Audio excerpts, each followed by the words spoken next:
Qaf ini surah nomor 50 ayat 6 sampai ayat 11. Allah Subhanahu wa taala mengatakan a'udzubillahi minasyaitonir rajim afalam yanzuru ilas samai fawqahum kaifa banainaha wa zayyannaha wa ma laha min furuj wal arda madadnaha wa alqaina fiha rawasiya wa ambatna fiha min kulli zawjin bahij tabsiratan wa dhikra likulli abdin munib ونزلنا من السماء ماء مباركا فأنبتنا به جنات وحب الحصيد والنخل باسقات لها طلع نضيد رزقا للعباد وأحيينا به بلدة ميتا كذلك الخروج. Ini ayat yang luar biasa ya. Baik, kita masuk ke terjemahan dan tadabburnya. Afalam yanzuru, tidakkah mereka melihat? Semua jin, manusia disuruh lihat. Kenapa kita akan jin sama manusia? Karena di sini Allah sudah jelaskan tadi di Az-Zariyat, wa ma khalaqtul jinna wal insa. Jadi banyak mukhatabat yang ada dalam Al-Qur'an ya. Jadi semua hal-hal yang diajak untuk berfikir oleh Allah dalam Al-Qur'an atau diajak ngomong atau diingatkan atau dilarang itu untuk jin dan manusia, tidak untuk makhluk yang lain. Karena memang untuk jin dan manusia saja ya Allah mengatakan itu. Tidakkah mereka jin dan manusia semuanya, wawunya wawu jamak jelas, jadi rame-rame. Afalam yanzuru, tidakkah mereka semua melihat ilas sama, sama pakai alif lam, ilas sama berarti sama yang jelas. Kalau sama saja berarti di atas kepala mereka, tapi ilas sama semua yang mereka bisa jangkau dengan pandangan matanya di atas kepalanya. Fauqahum, dalam bahasa Arab ada dua yang digunakan kosakata untuk di atas. Ya kan gitu. Ada ala dan ada fauq. Kalau ala sesuatu yang melengket. Seperti kopiah saya katakan ala raksi, di atas kepala saya tapi melengket. Tapi kalau di atas lebih jauh dikatakan fauq. Atap ini kita bisa mengatakan fauqa raksi, di atas kepala saya karena berjarak. Langit. Makanya Allah mengatakan ilas sama fauqahum. Langsung. Jadi yang di atas sekali, di atas kepala mereka. Kaifa banainaha? Bagaimana kami dirikan itu, bagaimana kami bangun. Kemudian wazayyannaha, lalu kami hiasi dengan bintang-bintang, dengan awan. Subhanallah, ini kalau kita hubungkan dengan banyak sekali ayat tentunya. Ini sebagian ayat saja ya, tapi kalau ini ayat-ayat kita hubungkan dengan bagaimana Allah tantang melihat kepada penciptaan langit, luar biasa. Dalam ayat lain Allah mengatakan kaifa banainaha bighairi amadin tarawunaha. Perhatikan langit bagaimana kami dirikan tanpa tiang, yang kalian bisa lihat dengan mata kepala. Kok bisa ada? Ini nggak mungkin kalau tanpa tembok, gitu kan? Bisa berdiri atap ini, ditaruh besi. Bagaimana langit itu tanpa tiang? Semuanya tanpa tiang. Kata para ulama tafsir dalam mengatakan khalqus samawati wal ardi akbar min khalqihim. Penciptaan langit dan bumi lebih besar daripada penciptaan manusia itu sendiri. Jadi kalau manusia sudah keajaiban tidak di tubuhnya, maka itu lebih luar biasa. Dan memang langit itu kata ulama dijabarkan tidak ada tiangnya. Emang begitu saja. Jadi seperti ini tanpa sandaran, bagaimana bisa ini berdiri gitu. Ini masih ada yang memegang ya. Tapi di sini memang tidak ada. Emang cuma seperti payung tanpa pemegang. Bagaimana bisa itu? Itu dimaksud dengan banainaha. Bagaimana? Wazayyannaha, kami penuhi lagi di situ dengan bintang-bintang, kan banyak kan? Sebagaimana dalam surah Al-Mulk juga Allah jelaskan ayat 4-nya gitu kan? Ya. Yang Allah SWT mengatakan setelah di ayat ketiganya dulu, alladzi khalaqa sab'a samawatin tibaqa, Allah menciptakan 7 lapis langit bersusun. Ma tara fi khalqir rahmani min tafawut. Engkau tidak akan menemukan pada ciptaan Allah itu tafawut, ya, adanya celah-celah, kekurangan-kekurangan. Farji'il basara hal tara min futur, thumma rji'il basara karrataini yanqalib ilaikal basaru khasiyan wa huwa hasir.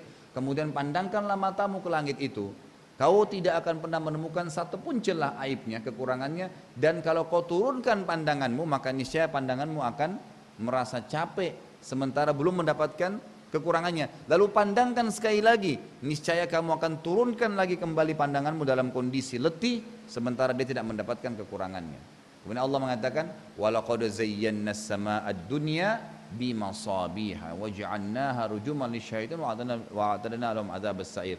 Dan kami telah hiasi langit-langit itu dengan bintang-bintang. Jadi katakan dari sini wazayyannaha dalam ayat tadi, ya, di dalam yang kita bahas ini surah Qaf adalah dikuatkan dengan Al-Mulk ayat 4 yang menjelaskan dihiasi dengan bintang-bintang. Dan sekarang kalau kita lihat ilmu pengetahuan alam, para ilmuwan pun cuma bisa mengatakan luar biasa. Berapa miliar bintang di langit sana. Dan berapa besar kekuatan cahayanya. Lampu, cari lampu yang paling kuat wattnya. Dan kira-kira lihat berapa jauh yang dia bisa jangkau. Lampu mobil itu sorotannya memang dibuat atau pesawat itu dibuat untuk jangkauan 1 kilo, 2 kilo. Kalau sudah 3 kilo itu sudah luar biasa. Bisa 3.000 meter jangkauan itu luar biasa, sudah dianggap yang paling canggih. Bintang kira-kira berapa miliar kilo dari kita gitu. Masih bisa dilihat cahayanya. Itu bukan main-main itu. Kan gitu, itu luar biasa. Allah SWT menjelaskan, dan Allah menjelaskan juga ada surah sendiri namanya surah An-Nur. Cahaya sendiri itu Allah yang ciptakan, dan Allah itu juga penuh dengan cahaya. Keajaiban yang luar biasa gitu. Kemudian Allah mengatakan wa ma laha min furuj. Tidak ada kekurangan, tidak ada celah aibnya langit itu. Kemudian Allah mengatakan wal arda madadnaha. Lalu bumi kami hamparkan. Wa alqaina fiha rawasiya, dan kami tancapkan. Alqaina itu orang Arab kalau mengatakan alqaitu berarti dia melempar sesuatu, itu alqa. Waktu Nabi Musa dikatakan wa alqi ma fi yaminika, dan lemparkan apa yang di tanganmu, gitu kan. Jadi kata-kata di sini wa alqaina fiha, dan kami lemparkan dengan cara tertancap fiha, di atas bumi itu rawasiya, gunung-gunung yang sangat kokoh gitu. Wa ambatna fiha, tidak cukup lagi di situ Allah mengatakan dan kami tumbuhkan dari bumi itu, ya sendiri dari ard tadi, fiha min kulli zaujim bahij, semuanya yang tumbuh berpasang-pasangan. Pohon ada jantan ada betina. Yang itu enggak mungkin tanpa jantan dan betina tidak bisa berkembang biak. Manusia, jin, tumbuh-tumbuhan, hewan memang sudah begitu. Dan tidak ada jenis kelamin yang ketiga. Allah Azza wa Jalla yang ciptakan. Dari mana kita bisa jadi laki-laki di sini dan akhwat kita dibawa jadi perempuan? Siapa yang buat itu? Beda jenis kelaminnya, kemudian beda juga sebagian poster-poster tubuhnya, beda fungsi-fungsinya, gitu kan? Perempuan bisa hamil, ada rahimnya, laki-laki tidak ada. Bagaimana semua itu? Dan siapa yang membuat itu? Itu Allah Azza wa Jalla. Jadi di sini jelas sekali bagaimana Allah mengatakan min kulli zaujin bahij. Hewan-hewan pun begitu, tumbuh-tumbuhan juga begitu. Yang paling luar biasa nanti kalau kita jelaskan masalah kurma itu sendiri ya. Nanti akan ada disebutkan sini. Lalu Allah mengatakan tabsiratan. Ya. Itu tabsira. Ba, sod dengan ra. Kalau ketemu dengan ta, kata ulama adalah bukan penglihatan mata saja, tapi bisa masuk penglihatan mata, pendengaran telinga, ya, kemudian penglihatan dengan tidak kelihatan oleh manusia, oleh hati manusia. Kata-kata tabsirah, jadi semua itu akan menjadi pelajaran, penglihatan bagi seluruh anggota tubuh kalian. Wa dzikra, dan peringatan likulli abdin, untuk semua hamba tapi ada sifatnya munib. Munib ini orang yang mau pakai tadi anggota tubuhnya, tangannya untuk berfikir kepada Allah, matanya untuk melihat kekuasaan Allah, telinganya untuk mendengar kekuasaan Allah, itu munib namanya.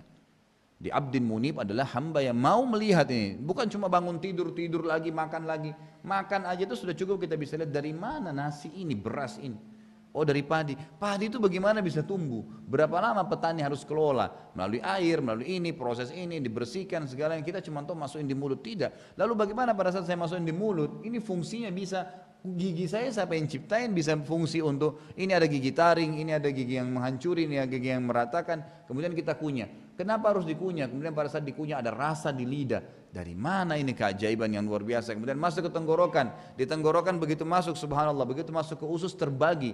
Mana yang jadi nutrisi tubuh, yang mana jadi kotoran tidak dibutuhin. Antum kalau buang air besar itu, azakumullah, itu luar biasa ayat-ayat tanda kuasa Allah. Makanan yang kau makan berlebihan akan keluar ya. Ini penyakit-penyakit. Kalau enggak keluar, coba kalau tidak BAB 2 hari 3 hari. Itu luar biasa gitu. Rasa saja mau buang air, itu sebuah nikmat yang luar biasa. Bayangkan kalau antum tidak punya rasa, kita nggak tahu kapan kita mau buang air, mungkin buang air di jalanan. Kalau kita tidak punya rasa pada saat buang air, oh sudah selesai berhenti, maka kita tidak akan berhenti, mungkin bisa seharian di kamar mandi. Rasa itu luar biasa gitu. Sebuah nikmat yang luar biasa. Itu fungsi-fungsinya itu semua rizq bagi hamba. Kita bisa punya fungsi. Lapar, sendawa. Kenyang, sendawa lagi. Sudah peringatan, berhenti ya. Jangan tambah lagi. Nggak akan berguna. Karena itu akan dikeluarkan dalam bentuk kotoran. Tidak ada manfaatnya. Allah SWT penciptanya. Sudah mengajarkan kita. Memberitahukan dia menciptakan. Memberitahukan fungsi-fungsinya. Dan dia mempertahankan itu. Baik, lalu dikatakan ini untuk Abdul Munib ya. Ya, Munib tadi itu yang saya jelaskan. Kemudian dikatakan wa nazzalna minas sama'i ma'an mubarakah. Jadi mubarakah. Jadi yang paling sering kita temukan Allah selalu gunakan atau ingatkan tentang masalah hujan. Seperti sekarang subhanallah lagi hujan. Ini kita bisa lihat dari mana hujan ini bisa turun air dari langit. Allah mengatakan dan kami turunkan dari langit air mubarakah sifatnya yang penuh dengan berkah. Kenapa dikatakan berkah? Dari mana berkahnya? Perhatikan lanjutannya. Fa'ambatna, karena dengan air hujan itu kami akan tumbuhkan nabata yang butuh, itu artinya sesuatu yang dari kecil menjadi besar, itu namanya nabat. Fa'ambatna, jadi kami dengan hujan itu, subhanallah, tanpa hujan tidak bisa tumbuhan itu jadi besar, nggak bisa, susah. Kalau kita punya pot pun kemudian disiram air, itu harus dengan kadar tertentu, beda dengan kalau dia kena air hujan. Kalau air hujan itu betul-betul fa'ambatna, memang kena. Jadi dia dari kecil jadi besar gitu dan multifungsi. Fa'ambatna bihi jannat, kebun-kebun, bukan jannat satu tapi jannat. Jannatin, kemudian Allah katakan kalimat yang luar biasa. Wa habbal hasid, dan biji-bijian yang sudah tidak berfungsi, biji pepaya, biji mangga, sudah selesai dimakan isinya kita buang di tanah. Allah mengatakan biji-biji yang kalian sudah tidak anggap fungsi lagi itu kalau kena hujan tumbuh lagi. Tumbuh lagi jadi pohon, berbuah lagi lebih banyak. Satu biji bisa jadi pohon, bisa berbuah sekian juta buah. Bagaimana kalau kita makan 1 kilo mangga, misalnya 10 biji, berarti ada 10 bijinya. 10 biji, satu biji bisa jadi satu pohon, bisa jadi 10 pohon. Pernah nggak sampai tadabbur ke situ? Tuh luar biasa bagaimana Allah Azza wa Jal membuktikan kepada kita tentang fakta penciptaan yang luar biasa. Satu biji habbal hasid artinya biji yang bisa menjadi hasid, menghasilkan, gitu kan? Jadi dia bisa menghasilkan sesuatu. Biji apa saja? Biji pepaya, kalau biji mangga masih satu ya. Biji pepaya itu satu biji pepaya bisa berapa ratus bijinya di dalam. Satu bijinya cukup menumbuhkan satu pohon pepaya. Itu habbal hasid. Dikenakan air hujan saja selesai. Dia akan tumbuh, gitu kan? Allah Azza wa Jalla mengatakan. Jadi luar biasa, itu belum lagi yang lainnya, semua bisa Allah Azza wa Jalla hidupkan. Kemudian Allah kasih contoh secara khusus, wan nakhla basiqatil laha tal'un nadid. Allah sebutkan secara khusus, dikatakan dan pohon kurma. Beda ini, nggak disebutkan dengan yang lain ya. Basiqat, ya, yang terhampar, laha tal'un nadid, yang dia punya mayang-mayang. Jadi kalau antum melihat pohon kurma, dia agak berbeda dengan buah pohon lain. Kalau pohon-pohon lain biasanya ada pohon yang normalnya itu satu jantan satu betina di sebelahnya, maka dia akan berbuah betinanya.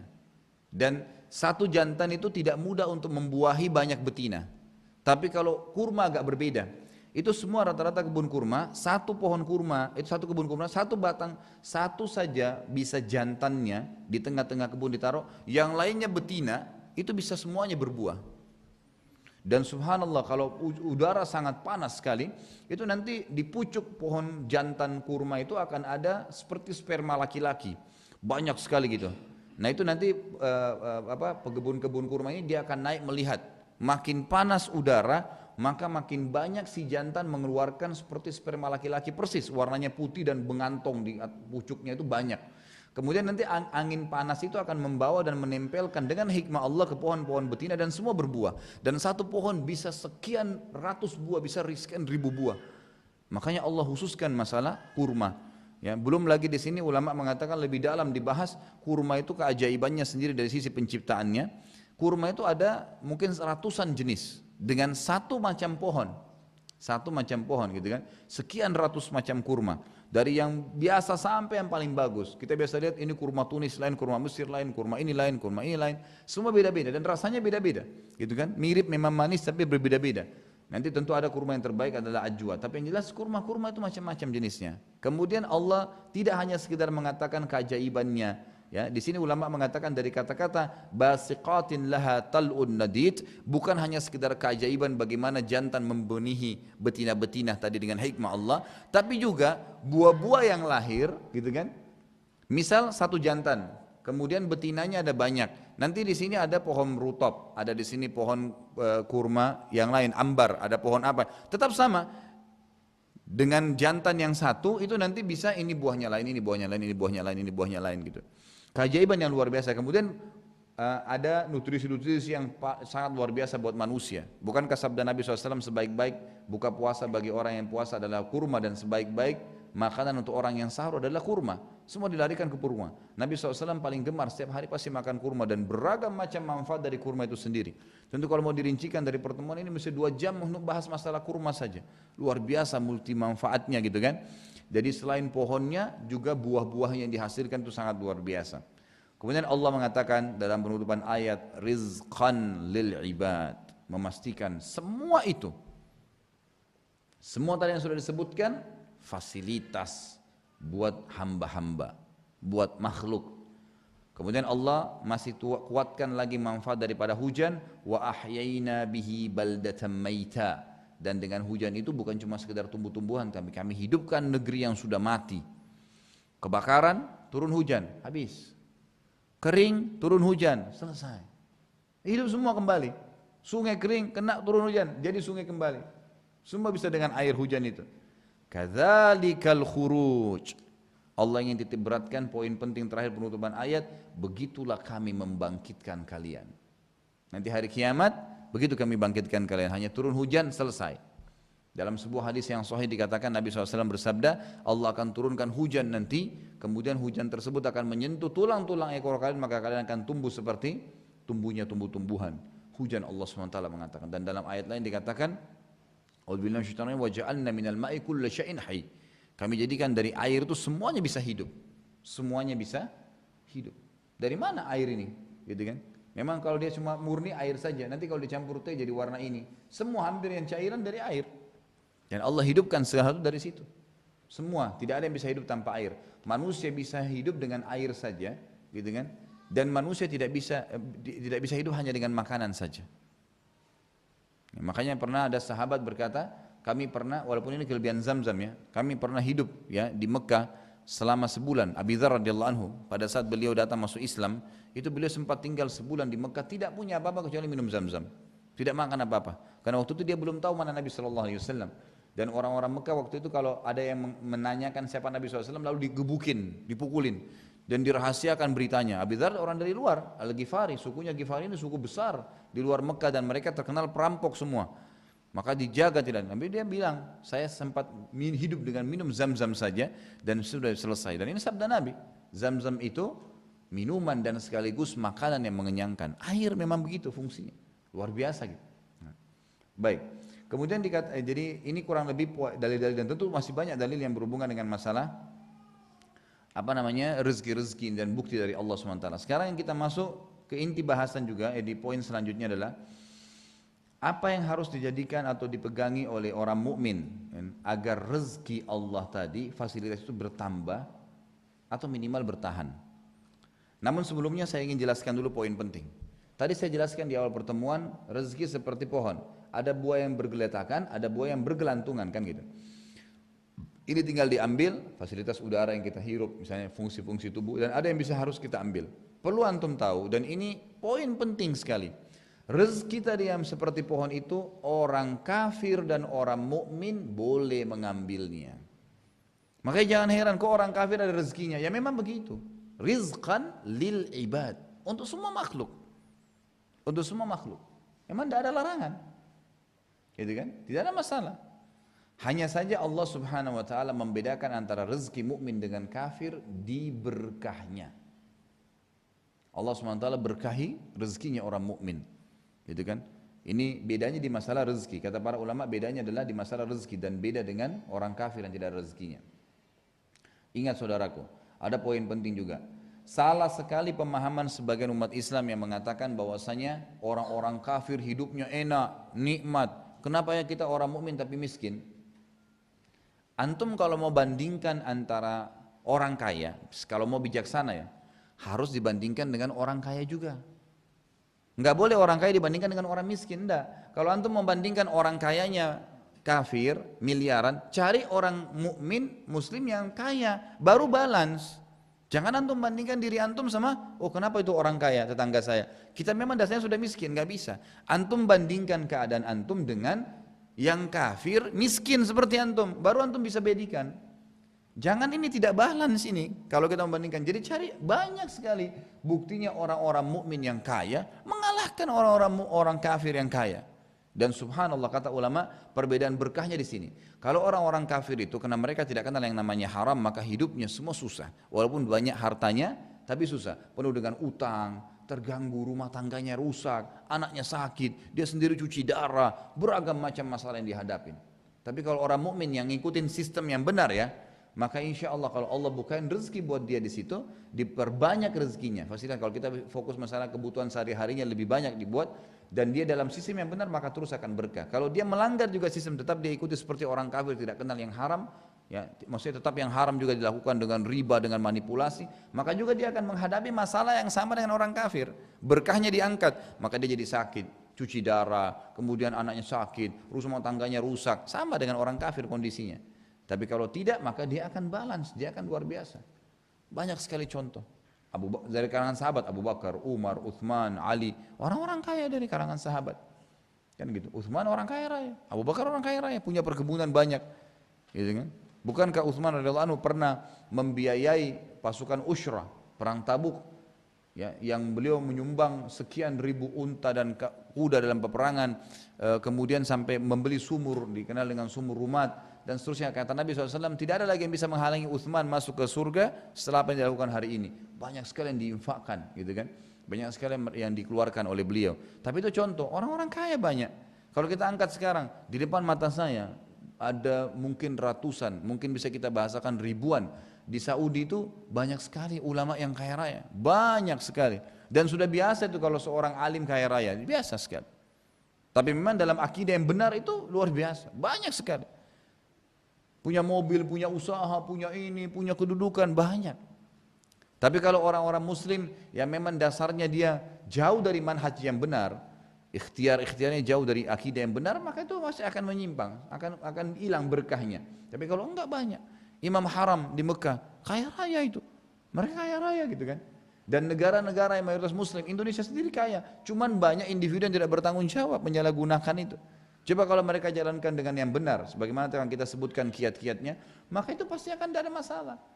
Saudi sampai sekarang kaya raya karena di sana pusat orang sujud, Allah keluarkan dari bumi, ya kan, minyak. Sampai para ilmuwan barat mengatakan, kami kesulitan mencari minyak kalau tidak ada orang Islam di lokasi itu. Dan ada sebagian mereka berani mengatakan karena sujudnya orang Islam ke tanah keluar minyak bumi gitu. Banyaknya orang sujud di Saudi dan semua kiblat ke sana keluar minyak. Jadi negara terkaya. Kalau kita selalu hanya mengandalkan seperti orang sekuler, oh kita ketinggalan zaman karena kita tidak ikuti teknologi barat, salah. Dari mana itu? Islam kita ini sudah memimpin dunia, saudaraku. Dari zaman Nabi SAW, anggaplah tahun 1 Hijriah. Itu kita memimpin dunia, orang Islam ini. Kalau kita tidak punya sistem ekonomi yang kuat, tidak mungkin bisa. Kita tidak punya cara sistem kehidupan, manhaj kehidupan yang baik, tidak mungkin kita memimpin. Sampai tahun 1924, kurang lebih 80 atau 90 tahun, anggap 100 tahun yang lalu saja, itu baru berubah, ya, khilafah Utsmaniyah di Turki menjadi republika, baru. Sebelumnya memimpin dunia. Apakah kita tidak punya sistem ekonomi yang baik? Banyak, cuma kita tidak mau lirik histori kita. Kita kembali kepada historinya orang barat. Atau kita barat ini artinya orang-orang non-muslim gitu kan. Berkiblat kepada mereka. Dari mana orang barat kapan? Amerika kapan jaya? Baru berapa tahun? Dan antum ini Islam berapa tahun berjaya? Dari 1 Hijriah. Kalau kita hitung sekitar 100 tahun yang lalu, sekarang sudah 1435, berarti sudah 1300 tahun, 1300 ya, 35 tahun kita berjaya. Kembali ke buku-buku sejarah Islam. Lihat bagaimana Islam jaya. Saya pernah dapatkan sebuah buku, Tapi sayang saya cari nggak ada saya temukan sekarang. Waktu saya tulis tesis S2 itu saya sempat jadikan referensi judulnya Kulturul Islam. Kalau nggak salah itu terbitan Bulan Bintang waktu itu ya. Saya sempat lihat ada mungkin buku kakek saya dulu. Yang kakek saya juga seorang dai di Makassar dulu. Jadi saya sempat dapat buku beliau. Rahimahullah, kemudian saya lihat kok bukunya bagus. Buku di dalam itu cukup banyak fakta-fakta di bahasa Indonesia ya. Terjemahan memang itu buku. Itu di dalam ada foto-foto, fakta-fakta secara ilmiah. Ya, bahwasanya memang teknologi-teknologi sekarang ini beranjak daripada ilmuwan muslim dan banyak yang dikabur-kaburin oleh orang non muslim. Yang mereka tidak bisa kaburin tuh cuman yang memang tidak bisa dibantah seperti Ibnu Sina dalam kedokteran, Al-Jabar dalam masalah matematika, tapi masih banyak yang lain. Di situ diangkat fakta-faktanya ternyata hampir semua teknologi canggih termasuk adanya listrik, pesawat segala itu bukan orang-orang non muslim yang temukan, orang Islam yang temukan dan ilmuwan dari Spanyol, ada fakta ilmiahnya. Tapi dikaburi. Nah kita tidak pernah kembali kepada sejarah-sejarah itu sehingga kita terkelabui benar-benar. Allah menyuruh kita gitu kan. Tidakkah mereka melihat kepada malakutus samawati wal ard, langit dan bumi, bagaimana bisa ada cahaya malam hari, bagaimana bisa matahari terbit kemudian terang buat kita dan seterusnya. Bagaimana bisa semua itu? Itu kan pasti ada ilmunya, ada ilmiah. Dan kita kalau berusaha saja sedikit, kenapa orang barat bisa menemukan sesuatu teori misalnya? Karena mereka mau menyentuh ini, alam, mencari tahu. Orang Islam malas saja, nggak mau. Coba kalau seandainya kita juga mengadakan penelitian, itu luar biasa. Penelitian tentang umat-umat sebelum kita, itu kan masalah Fir'aun. Mana ada orang Islam yang terjun ke Mesir, kemudian periksa? Nggak ada. Tapi ilmuwan pun cuma mengatakan yang kami tidak bisa fikir sampai sekarang bagaimana di zaman Fir'aun dan mereka pakai teknologi apa bisa ngangkat batu nyusun jadi piramida, satu batu minimal 1 ton beratnya. Sekarang pun susah cari alat dengan teknologi canggih untuk angkat 1 ton batu, nggak bisa, susah. Nah, bagaimana mereka bisa angkat pakai tenaga apa? Kalau manusia pun mungkin kalau sejajar, iya ini nggak disusun sampai tinggi seperti gunung gitu. Tapi itu keajaiban gitu kan? Artinya memang Allah SWT yang menuntut orang untuk punya ilmu. Ittaqullah wa yu'allimukumullah. Bertakwa sama Allah, Allah akan ajar kalian. Pasti muncul ide-ide itu. Cuma umat Islam tidak mau masuk ke situ, kan gitu. Jadi sekali lagi keliru kalau ada orang mengatakan subhanallah bahwasanya orang-orang kafir lebih maju, dan itulah yang diinginkan oleh orang-orang barat, ya, orang-orang muslim ya, supaya membuat umat Islam ini merasa oh ya kita nggak punya apa-apa ya. 1335 tahun lebih kita memimpin dunia. Anda mengatakan kita tidak punya kelebihan, ini kekonyolan namanya. Belajari itu. Cari tahu berita-berita tentang mereka. Cukup banyak buku-buku sejarah berhubungan dengan masalah itu.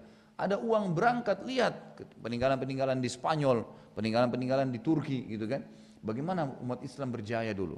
Ini hal yang luar biasa gitu. Baik, kita masuk sekarang bagaimana caranya